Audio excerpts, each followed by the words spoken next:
এবার একটু আলিপুরদুয়ারের খবর আপনাদের দেখাই। আলিপুরদুয়ারের চোপড়া নদী, তার উপরে কোনো সাঁকো নেই, যে কারণে সমস্যায় পড়ছেন কয়েক হাজার মানুষ। ভোট চলে যায় কিন্তু দুর্ভোগ কখনোই কাটে না, আর যে কারণে রীতিমতো ক্ষুব্ধ সেখানকার বাসিন্দারা। এবার তারা সাঁকোর দাবি করছেন। আলিপুরদুয়ারের 1 নম্বর ব্লকে ক্ষুব্ধ মানুষ। অনেক বছর থেকে আমাদের খুব কষ্ট হইতেছে যাওয়া আসা করার জন্যে। মোটামুটি 4-5 বছরের বেশি হয়ে গেছে, চাকরি দিচ্ছে না। এই কষ্ট করে জলের মধ্যে সাঁতার কাটি, কোনো সময় কাপড় ভিজে যায়, কোনো সময় 1 হাঁটু জল থাকে, কোনো সময় তো 1 মাথা জল থাকে। বর্ষাকালে বেশি সমস্যা হয়। এই যে বাইক টাইক আমাদের জমিন ওইদিকে আসে, যাইতে পারি না। আমরা চাচ্ছি কি এখানে ব্রিজটা হয়ে গেলে ভালো হইতো। আমাদের আলিপুরও যাওয়া, আয়ুষ হসপিটাল আছে সামনে, যাওয়া আসা করার জন্য সুবিধা হইতো। আমাদের সঙ্গে রয়েছেন প্রতিনিধি রাজকুমার। রাজকুমার, যে অভিযোগ আমরা শুনলাম, তারা বলছেন যে সেখানে একদম ঝুঁকির পারাপার চলে প্রত্যেক সময়, এবং বর্ষাকালে দুর্ভোগ আরো বাড়ে। সামনেই তো বর্ষাকাল, এই যে সাঁকোর দাবি তারা করছেন, কোনো সুরাহার আশ্বাস কি পাওয়া যাচ্ছে? দেখো অনিন্দিতা, সুরাহার আশ্বাস কিন্তু কার্যত পাওয়া যাচ্ছে না। কারণ পাওয়া যাচ্ছে না এই কারণে যে খোদ যে মথুরা গ্রাম পঞ্চায়েতের যে প্রধান, সেই প্রধান জানাচ্ছেন যে একটি গ্রাম পঞ্চায়েতের পক্ষে এটা নির্মাণ করা সম্ভব নয়, কারণ গ্রাম পঞ্চায়েতের কাছে সেই তহবিল বা ফান্ড নেই। ঊর্ধ্বতন কর্তৃপক্ষ অর্থাৎ জেলা পরিষদকে জানানো হয়েছে। ফলে জেলা পরিষদ এখন কখন কাজ করবে সেই দিকেই এখন তাকিয়ে আছেন আলিপুরদুয়ার জেলার 1 নম্বর ব্লকের মথুরা গ্রাম পঞ্চায়েতের কয়েক হাজার মানুষ। তবে সামনেই বর্ষা, দুর্ভোগ আরো বাড়বে, এবং যখন বর্ষা হয় না তখনও কিন্তু একেবারে নদীর জল পেরিয়ে জীবনের ঝুঁকি নিয়ে যাতায়াত করতে হয়। এই এলাকার মানুষদের চাহিদাও কিন্তু খুব বেশি নয়, সামান্য একটা বাঁশের সাঁকো তারা প্রথম অবস্থায় চাইছেন। এখন সেটা পূরণ হয় কিনা সেটাই দেখার বিষয়। অনিন্দিতা, একেবারেই সেটাই অবশ্যই নজরে থাকবে আমাদের। ধন্যবাদ। এটা তো আমরা জেলা পরিষদকে জানাইছি, তার মধ্যে উপর মহলেই এই ব্রিজটা করতে পারবে। এটা অনেক বড় ফান্ডের ব্যাপার থাকে, আর সেটা তো গ্রাম পঞ্চায়েত দ্বারা সম্ভব না। এটা আমরা চেষ্টা করছি যাতে উপর মহল থেকে, এটা আমরা আগামী দিন দাবি করছি সেটা যাতে পূরণ হয়।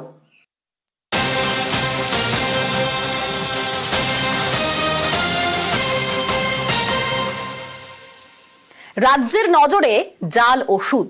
কলকাতা এবং তার পার্শ্ববর্তী এলাকায় অভিযান। বারাকপুর, সোদপুরে ড্রাগ কন্ট্রোলের অভিযান। জাল ওষুধের অভিযোগ পেয়ে অভিযান। নবান্নের নির্দেশে ড্রাগ কন্ট্রোলের এই অভিযান। আমাদের সঙ্গে রয়েছেন প্রতিনিধি সোমরাজ। সোমরাজ, কি খবর পাচ্ছি? কোথায় কোথায় জাল ওষুধের অভিযোগ উঠছে? দেখো, একটি নির্দিষ্ট ওষুধ নিয়ে মূলত অভিযোগ উঠেছে, এবং সেই অভিযোগ এসে পৌঁছে নবান্নের কাছে, এবং তারপরেই নবান্নের নির্দেশে গতকালই উল্টোডাঙ্গা, ব্যারাকপুর, সোদপুরের একাধিক জায়গায় অভিযান চালানো হয় ড্রাগ কন্ট্রোলার অফিসারদের তরফে। যেটা নবান্ন সূত্রে জানা যাচ্ছে যে অ্যালবুদাক এই ওষুধটির নাম, যেটি মূলত রক্তের পরিমাণ কমে গেলে এই ওষুধের প্রয়োজন তৈরি হয়। বিভিন্ন সময় চিকিৎসকরা প্রেসক্রাইব করে থাকেন এই ওষুধটিকে। এই ওষুধটি জাল করে বিক্রি করা হচ্ছে বলে অভিযোগ ওঠে, এবং তারপরে গতকাল অভিযান চালিয়ে এই ওষুধের যে ব্যাচ নাম্বার নিয়ে নির্দিষ্ট অভিযোগ হয়েছে, সেই ব্যাচ নাম্বারের ওষুধ আপাতত তুলে নেওয়া হয়েছে বলেই নবান্ন সূত্রে জানা যাচ্ছে। এবং যেটা আরো জানা যাচ্ছে যে এই ওষুধটি যে ব্যাচ নাম্বারের ওষুধ জাল করা হয়েছে বলে অভিযোগ এসেছে, সেই ব্যাচ নাম্বারের ওষুধ তুলে নেওয়ার পাশাপাশি তার স্যাম্পেল বা নমুনা ল্যাবরেটরিতে পাঠানো হয়েছে টেস্টের জন্য। তুমি জানো, এর আগেও একাধিক ওষুধ নিয়ে অভিযোগ এসেছিল জাল বলে, এবং তার পরিপ্রেক্ষিতে ল্যাবরেটরিতেও পাঠানো হয় স্যাম্পেল টেস্টের জন্য। তার সত্যতাও পেয়েছিল রাজ্য। আর এবার এই আরেকটি ওষুধ নিয়ে অভিযোগ উঠে আসার পরই তৎপরতার সঙ্গে সেই ওষুধের ব্যাচ নাম্বার তুলে নেওয়া হয়েছে। মূলত চিকিৎসকরা এই ওষুধ থেকে প্রেসক্রাইব করে থাকেন শরীরে রক্তের পরিমাণ কমে গেলে, তেমনটাই জানাচ্ছেন চিকিৎসকরা। এই ওষুধটির আপাতত যে ব্যাচ নাম্বার নিয়ে অভিযোগ, সেই ব্যাচ নম্বরে সব ওষুধ তুলে নেওয়া হয়েছে বলেই নবান্ন সূত্রে জানা যাচ্ছে। বেশ, ধন্যবাদ সোমরাজ।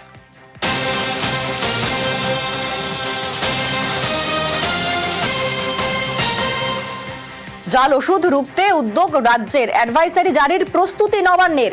ওষুধ কিনতে নজরদারির নির্দেশ। কিউআর কোড স্ক্যান করে ওষুধ কিনতে নির্দেশ। ওষুধের দোকানের মালিকদের জন্য অ্যাডভাইসারি ফার্মাসিস্ট, হোলসেলারদেরও। আগামী সপ্তাহে অ্যাডভাইসারি নবান্নের।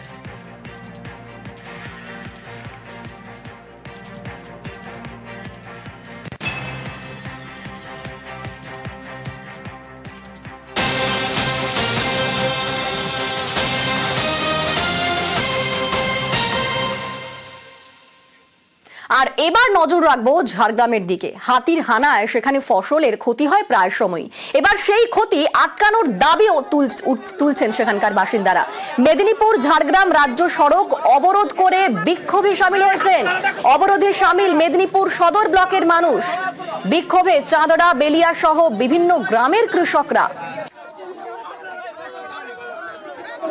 যে ছবি আপনাদের দেখাচ্ছি, রীতিমতো বিক্ষোভে নেমেছেন মেদিনীপুর সদর ব্লকের মানুষজন। কারণ বিভিন্ন জায়গাতেই হাতির দাপাদাপিতে ফসলের ক্ষতি হয়।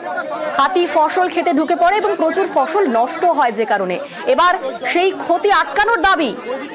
মেদিনীপুর ঝাড়গ্রাম রাজ্য সড়ক অবরোধ করে বিক্ষোভ।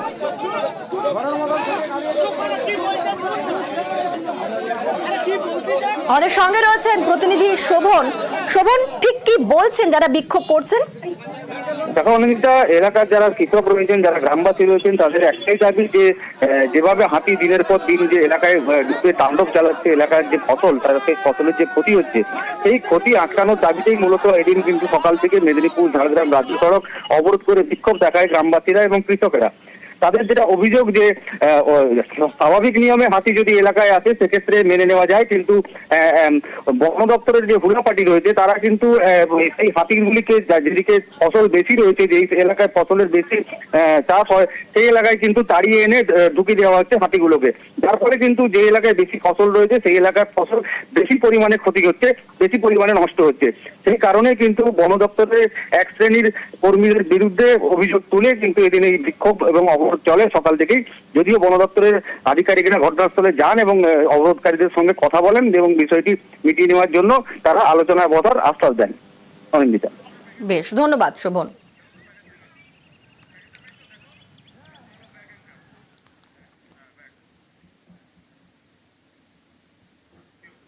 বাংলার জোড়া মিষ্টি জয়। বিষ্ণুপুরের মতিচুরের লাড্ডু এবং বহরমপুরের ছানা বড়া পেল কেন্দ্রের জিআই স্বীকৃতি।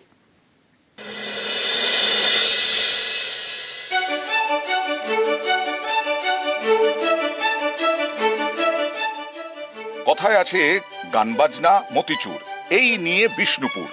বাঁকুড়ার বিষ্ণুপুরের বিখ্যাত মতিচুরের লাড্ডু, সেই লাড্ডুই এবার জিআই স্বীকৃতি পেল।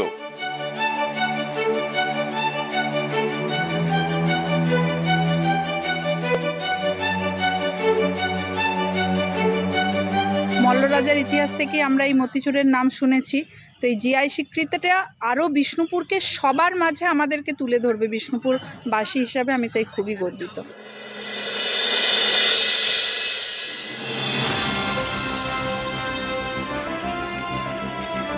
মিহিদানার থেকে একটু বড়, মুদের থেকে একটু ছোট, মতির মতো দেখতে, তা দিয়ে লাড্ডু।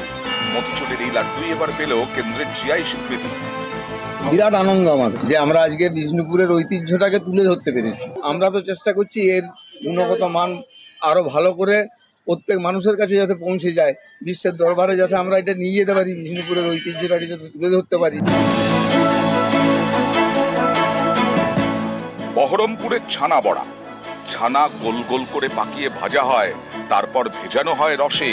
এভাবেই নবাবী আমল থেকে তৈরি হচ্ছে ছানা বড়া। এবার সেই ছানা বড়া পেল জিআই স্বীকৃতি। আমরা চাই এটা শুধুমাত্র ভারতবর্ষের নয়, এটা সারা বিশ্বে আমাদের মুর্শিদাবাদের ছানা বড়া, বিশেষ করে কাঁদির ছানা বড়া যেন সারা ভারতবর্ষে ছড়িয়ে পড়ে। জিআই ট্যাগ অর্থাৎ জিওগ্রাফিক্যাল ইন্ডিকেশন। রসগোল্লার জন্য জিআই স্বীকৃতি নিয়ে মিষ্টি লড়াই হয়েছিল বঙ্গকলিঙ্গর।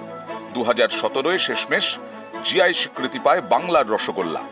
এর আগেও পশ্চিমবঙ্গের অনেক কিছুই জিআই ট্যাগ পেয়েছে। ভারতে প্রথম জিআই ট্যাগ পায় দার্জিলিং এর চা। পরে কেন্দ্রের জিআই স্বীকৃতি পেয়েছে বর্ধমানের মিহিদানা সীতাভোগ, সুন্দরবনের মধু, পুরুলিয়ার ছৌ মুখোশ। এই তালিকাটা বেশ লম্বা। তাতেই এবার যোগ হলো বিষ্ণুপুরের মতিচুরের লাড্ডু এবং বহরমপুরের ছানা বড়া।